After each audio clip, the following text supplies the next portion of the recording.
the day of the Global Coalition for Social Justice at the ongoing International Labour Conference in Geneva, Switzerland. In the wake of the minimum wage saga in Nigeria, the Nigerian Labour Congress and the Trade Union Congress have raised significant concerns about the welfare of Nigerian workers under the leadership of President Bola Ahmed Tinubu. These concerns were prominently tabled during the recent trip to Geneva, Switzerland, where the Coalition of Labour Leaders Conference was held.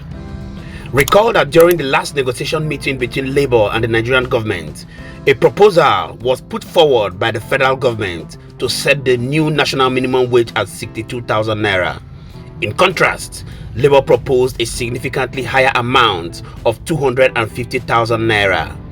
Now, it was agreed that the final report will be forwarded to President Bola Ahmed Tinubu for recommendations and ratifications before being sent to the National Assembly to be gazetted. However, on Democracy Day, President Tinubu announced that an agreement had been reached with Labour, a statement that came as a surprise to Labour leaders who were not expecting such a conclusion without further consultation. I'd like us to jump right into Geneva and see things for ourselves, where the Labour leaders of TUC and NLC tabled the issues of the minimum wage before the world Labour leaders.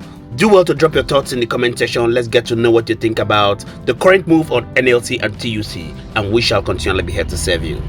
Take a look.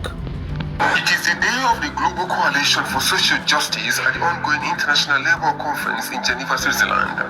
Nigerian Workers Group are taking the opportunity to react to President Bola Tinubu's Democracy Day broadcast on the national minimum wage.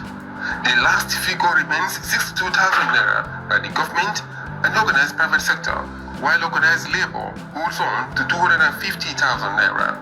Our expectation as of now is that Mr. President would do further consultation, consultation with the organized labor, consultation with the state governors, consultation with the organized private sector, so that at the end we come up with what will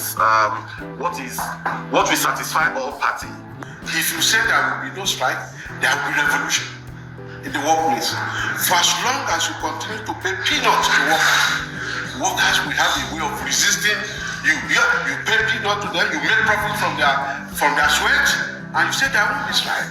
In fact, it will be what we have will be worse than strike. We have economic hazard as the case may be. When you are not properly paid, I wonder what other hazards we are talking about. Organized labor is equally worried that governors have kept insisting they cannot pay a minimum wage higher than 60,000 Naira, as it supports a less than 5-year wage review plan. Any wage now for 5 years cannot last, and that was clear to everybody. So the mention of 5 years in that yesterday shows that maybe, I'm not sure it has been transmitted to you, or it was not captured the way we looked at it.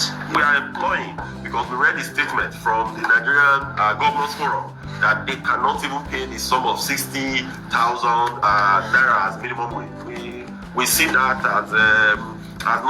as something that for us, they can do much more. We believe that they can do much more if they get their priorities right. The yet to be reversed electricity tariff hike remains a concern for organized labor. This is an area that even the employers, everybody is complaining about on the way the tariff was increased.